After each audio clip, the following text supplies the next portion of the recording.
Hey there, I'm Julie Barrett, founder of Conservative Ladies of Washington, and I'm coming to you today to talk about the Washington governor's race. This has been a very contentious race in the primary, and it was very colorful, lots of drama. Unfortunately, it created a lot of division. And on both sides, there were things said, relationships broken, dirty politics, really, that went on in this race. And it wasn't the candidates themselves so much as it was outside influences in this race.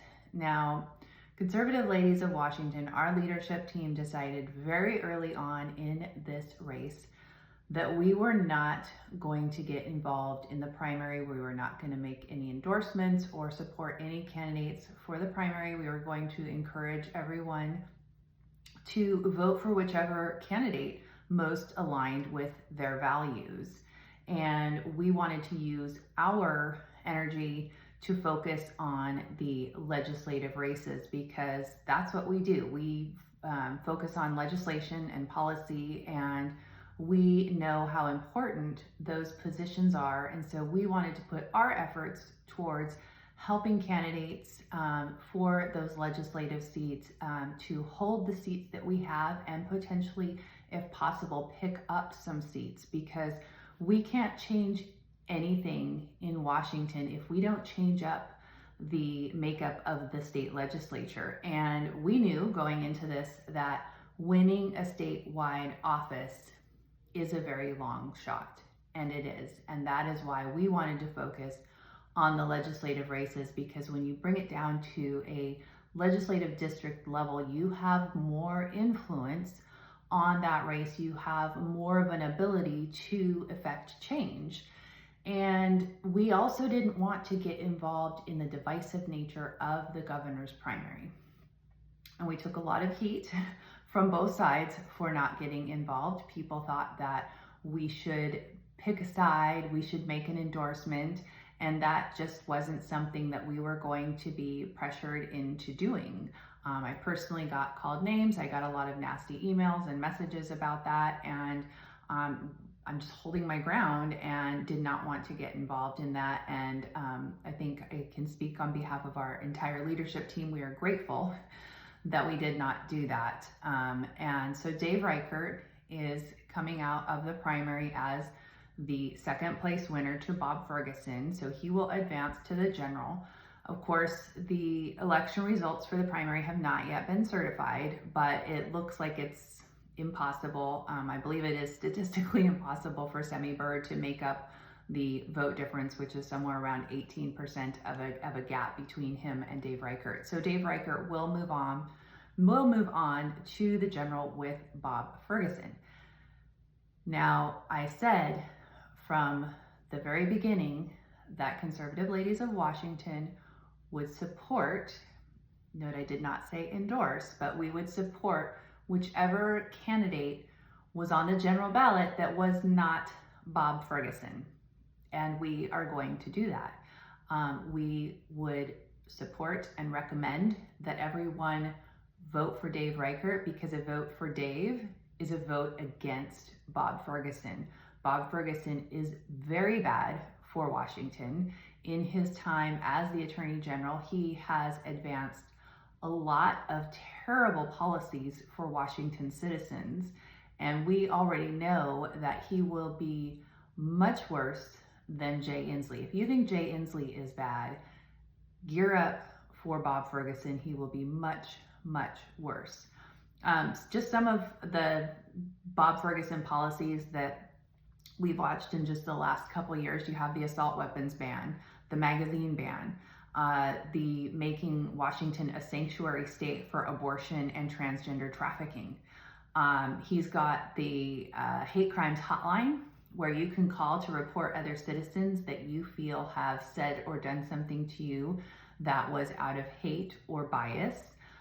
These right now go into like this big database. There's no teeth to it, but they're making a list of people who say mean things. How do you like that? Those aren't even laws. Those aren't even crimes. He also has set up a database for people who want abortions, but someone interferes with them. They can go to this website and make a report. So where this is dangerous is we believe that this entire website is designed to target pro-life pregnancy clinics and would be a place where people can go and report anyone that maybe talks to them about the decision to keep their baby or the decision to choose life.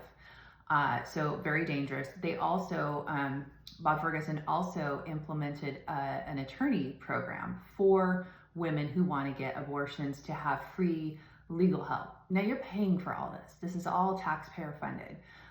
You probably remember House Bill 1333. This one got a lot of press over the last two years. It was sponsored in the 2023 legislative session, and then it got carried over to 2024. It didn't pass this year, but it's definitely going to be coming back next year. And this is the Domestic Violent Extremism Commission. So basically, he's going to have this commission of people that are going to target their political opponents, political enemies, people who think differently. So conservatives, Republicans, basically people who like freedom. The other thing is with Bob Ferguson as governor, and if the Democrats should advance to a supermajority in the legislature, they are planning to amend the state constitution in a number of ways. They want to put abortion on the ballot. There are a few other things that they want to put on the ballot, changing the levies and bonds to a simple majority instead of a 2/3 majority, which it is now. So what they need to do that is they need the supermajority, then they pass it through the legislature, and then it goes on your ballot the following November. So that's something that we're very concerned about.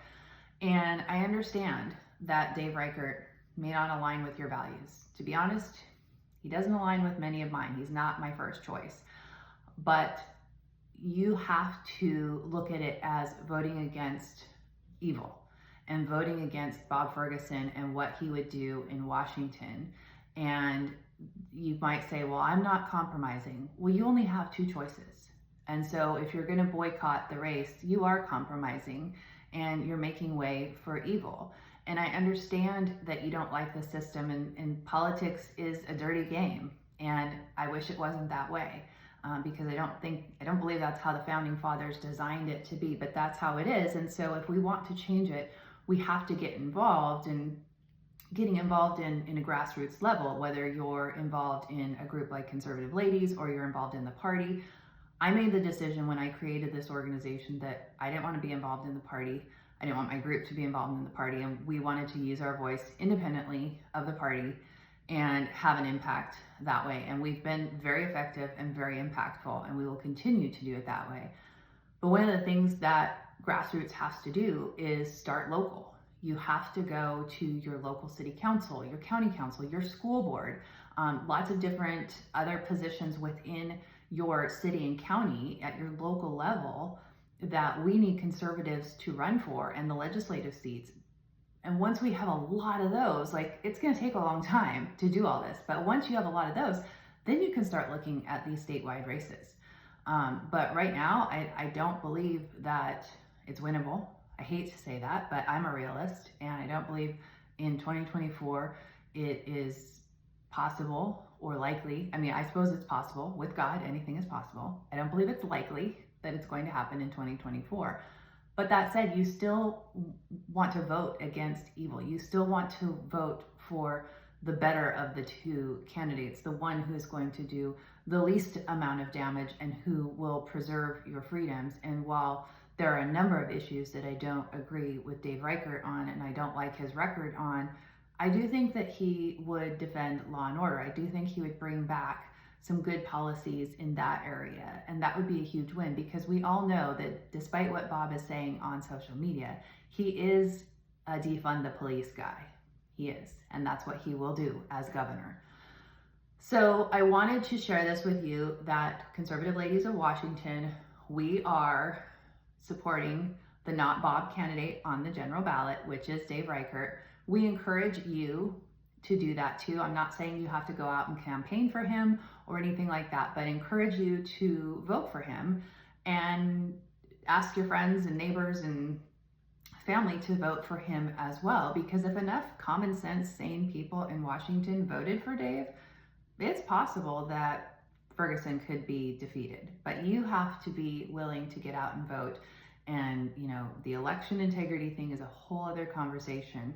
But the way out of the election system that we have is to vote our way out. And so everybody needs to vote. I mean, it needs to be landslide numbers of people coming out to vote to really make the change that needs to happen in Washington. So, you know, we've endorsed candidates in the past. In 2022 was the first year that we endorsed candidates, and not all of our endorsed candidates won. In fact, in the 4th District, we had endorsed Brad Clippert for Congress, and he didn't win. And Dan Newhouse went on to the general against a Democrat. And on our voters guide for the general, we suggested that people vote for Dan Newhouse. Even though we don't agree with a lot of what he does, he's better than a Democrat. And so sometimes we do have to make the choice of voting against evil. So that is where we stand on this issue. I wanted to bring it directly to you from my voice. If you have any questions, you can email vote@conservativeladiesofwa.com.